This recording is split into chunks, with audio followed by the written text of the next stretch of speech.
So Felicity, please tell us what first inspired you to cross Antarctica? Yeah, it's hard to know exactly where the idea came from because it seems like it had been rolling around in my brain for a while, but I always think that if you have an idea that won't go away, I kept sort of daydreaming about it and I thought I really have to do something about this. So really it was when that came together with the point where I felt confident enough in my abilities in the cold to be able to do a journey by myself. So the journey took you 2 months. It must have been moments where it was very challenging and you must have had some really difficult moments. Was there one moment that you found was the hardest for you? It's funny how I would say probably the very first few seconds of the expedition were the hardest. When the plane left me on the coast of Antarctica and I got that real shock of isolation for the first time. I wasn't sure how I was going to be able to deal with that sense of aloneness in somewhere as vast and empty as Antarctica.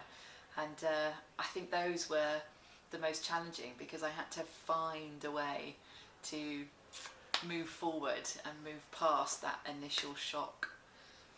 And highlights, was there one moment where you thought, this is why I've come here, this is why I'm doing this is brilliant?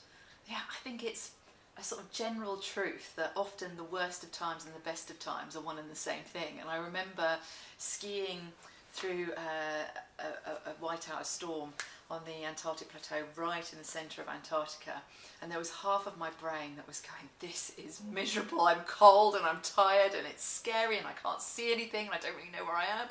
And then there was another part of my brain that was going, wow, look at this, look at where you are in the middle of Antarctica, being an explorer, sort of your childhood self would be thrilled to see this. And so there was that one moment where I looked up and I just saw the snow coming down and the blue sky beyond it and this sort of vista of Antarctica, and it was a real sort of wow moment. That sounds absolutely amazing. I'm absolutely besotted with the region. It certainly inspires me to go. So in terms of where you'd like to go next, are there any sort of new explorations you have in mind? I have a list as long as my arm of things I would like to do. I would love to continue going back to Antarctica. This is still a region of the world where man has not been everywhere yet. There are regions in Antarctica where no one has been there. I would love to have the opportunity to go and see more of this continent. But I also enjoy all the cold places. So my next expedition is actually heading north to the Arctic. But I hope I've still got lots of time to see some of these fantastic parts of the world that at the fringes of the map, that's where my interest is. And looking back on the trip you did across Antarctica, is there anything you think you would have done differently, or you'd wish you'd taken, or any sort of idea of, like, I don't know, if there was, I wish I'd taken, I don't know, you mentioned peanut butter in your talk, but perhaps, I don't know, Marmite, or I wish I'd went a different route.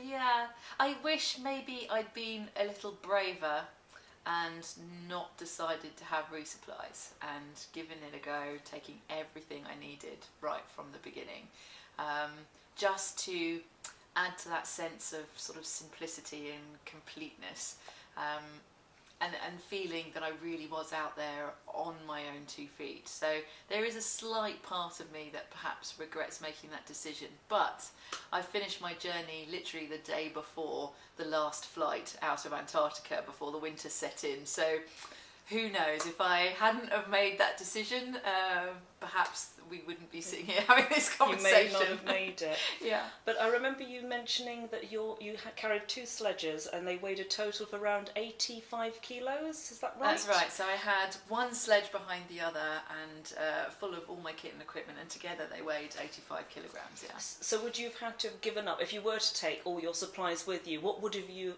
have given up?